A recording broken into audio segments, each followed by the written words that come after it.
வணக்கம். இன்னைக்கு நாம ரொம்பவே சக்தி வாய்ந்த ஆனா பல நேரங்கள்ல தப்பாவே புரிஞ்சிக்கப்படுற ஒரு விஷயத்த பத்தி தான் பார்க்க போறோம். அதுதான் மதவெறி. ஒரு தீவிரமான நம்பிக்கைக்கு பின்னால இருக்கிற உளவியல் என்ன? முக்கியமா இதை நாம எப்படி எதிர்கொள்றது? வாங்க தீவிரவாதத்தோட ஆணிவேர் வரைக்கும் போய் பார்க்கலாம். சரி, முதல்ல மதவெறினா என்னன்னு சரியா புரிஞ்சுக்கலாம். இது சும்மா ஒரு வலுவான நம்பிக்கை மட்டும் கிடையாது. அதுக்கும் மேல இது ஒரு சிக்கலான மனநிலை. இங்க நம்பிக்கை எப்படி மாறுதுன்னா, அதை யாரும் கேள்வி கேட்க முடியாது. அதுதான் முழுமையான உண்மை. மத்த கருத்து சொல்றவங்க எல்லாரும் எதிரிங்கிற மாதிரி ஆயிடுது. இது நம்ம சமூகத்துல பெரிய தாக்கத்தை ஏற்படுத்துற ஒரு சைக்கலாஜிக்கல் கண்டிஷன். இந்த முழு விஷயத்தையும் சரியா புரிஞ்சுக்க நாம இத 4 முக்கிய பகுதிகளா பிரிச்சு பார்க்கலாம். அதோட உளவியல் காரணங்கள்ல இருந்து அதுக்கான தீர்வுகள் வரைக்கும் இந்த சிக்கலான பிரச்சனையை நம்ம முழுசா அலச போறோம். ஓகே, இப்ப இந்த பிரச்சனையோட மைய புள்ளிக்கு வருவோம். ஒருத்தரோட மனசுக்குள்ள அப்படி என்னதான் நடக்குது, அவங்கள மதவெறிங்கிற பாதைக்கு இழுத்துட்டு போகுது, அதுக்கு பின்னால இருக்கிற ஆழமான உளவியல் காரணங்கள் என்னன்னு பார்க்கலாம். இந்த 5 உளவியல் காரணிகளையும் ஒருத்தரோட மனசுல இருக்கிற விரிசல்கள் மாதிரி நினைச்சுக்கோங்க. இந்த விரிசல்கள் வழியாதான் தீவிரவாத சித்தாந்தங்கள் ரொம்ப சுலபமா உள்ள நுழையுது. வாங்க இதை ஒவ்வொன்றையும் கொஞ்சம் விரிவா பார்ப்போம். இதுல ஒரு முக்கியமான காரணி அடையாள நெருக்கடி. வாழ்க்கையில ஒரு பிடிப்பே இல்லாம தொலைஞ்சு போன மாதிரி உணர்றவங்களுக்கு இந்த மாதிரி குழுக்கள் ஒரு ரெடிமேடு நோக்கத்தையும் நாம ஒன்னா இருக்கோங்கிற உணர்வையும் கொடுக்குது. இது அவங்களுக்கு ஒரு விதமான பாதுகாப்பா தெரியுது. இப்ப பாருங்க, இது ரொம்பவே சக்தி வாய்ந்த ஆனா அதே சமயம் ரொம்ப ஆபத்தான ஒரு சைக்கலாஜிக்கல் ட்ராப். அதாவது நாம அவங்கன்னு பிரிக்கிறது. உலகத்தையே நல்லது கெட்டது கருப்பு வெள்ளைன்னு ரொம்ப சிம்பிளா பிரிச்சு பார்க்க வைக்கும். இந்த மனநிலை வந்துட்டா போதும், அவங்க பக்கத்துல இருக்கிறவங்கள மனுஷங்களாவே பார்க்க மாட்டோம். அவங்கள வெறுக்கிறதுல எந்த தப்பும் இல்லைன்னு நியாயப்படுத்த ஆரம்பிச்சிருவோம். இது எவ்வளவு சுலபமா நடந்துருது பாருங்க. நிச்சயமற்ற உலகத்தை பற்றிய பயம், எதையுமே கேள்வி கேட்காத ஒரு மூடிய மனநிலை, அப்புறம் ஆழமான ஒரு தாழ்வு மனப்பான்மை, இதெல்லாம் சேரும்போது தீவிரவாதம் வளர்றதுக்கு ஏற்ற ஒரு வளமான நிலம் உருவாகிடுது. இந்த விஷயங்கள் ஒன்னு சேரும்போது அது ரொம்பவே ஆபத்தான ஒரு கலவையா மாறிடுது.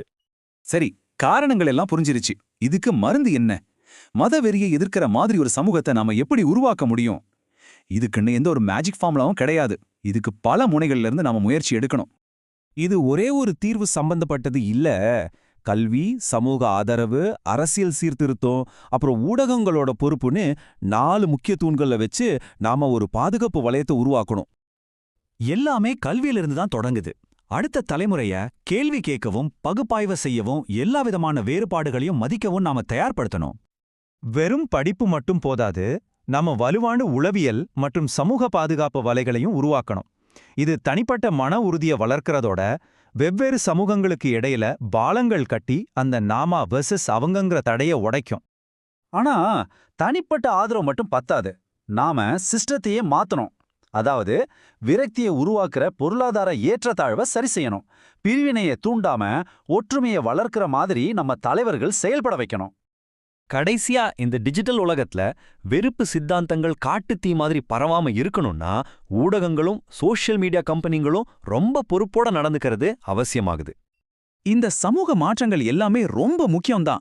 ஆனா உண்மையான நிரந்தரமான தீர்வு ரொம்ப சின்ன அளவுல இருந்து தான் தொடங்குதுன்னு சொல்லப்படுது. அது நம்ம ஒவ்வொருத்தருக்குள்ளேயும் தான் இருக்கு. இந்த கூற்று ரொம்ப ஆழமான ஒரு விஷயத்த சொல்லுது. நம்மள நமக்குள்ளே திரும்பி பார்க்க வைக்குது. வெளியில இருக்கிற எதிரியை கை காட்டுறதை விட்டுட்டு நம்மளோட உள்மனசை ஆராய சொல்லுது. இது நம்மள சுய பரிசோதனை செய்ய தூண்டுது. இதுதான் எந்த ஒரு உண்மையான நிரந்தரமான மாற்றத்துக்கும் அடித்தளம். இந்த கடினமான கேள்விகளை நேர்மையா நம்மள நாமளே கேட்டுக்கிறது தான் முதல் மற்றும் மிக முக்கியமான படி. இந்த மாதிரி நமக்குள்ளேயே வேலை செய்ய ஆரம்பிக்கும்போது நம்பிக்கையோட நோக்கத்தையே நம்ம வேற மாதிரி பார்க்க ஆரம்பிப்போம். நம்பிக்கைங்கிறது மத்தவங்கள தாக்குற ஒரு ஆயுதமா இல்லாம நம்மளோட தனிப்பட்ட வளர்ச்சிக்கும் நம்ம எல்லாரையும் இணைக்கிற ஒரு பாலமாவும் மாறும். அதனால இந்த கேள்வியோட உங்களை சிந்திக்க வைக்கிறோம். ஏன்னா இந்த சிக்கலான பிரச்சனையை புரிஞ்சுக்கிறதுங்கிறது வெறும் அறிவை வளர்த்துக்கிறதுக்காக மட்டும் இல்ல. இது நம்ம வாழ்க்கையிலையும் நம்மளை சுத்தி இருக்கிற உலகத்திலையும் அர்த்தமுள்ள நல்ல மாற்றங்களை கொண்டு வரதுக்கான ரொம்ப முக்கியமான முதல் படி.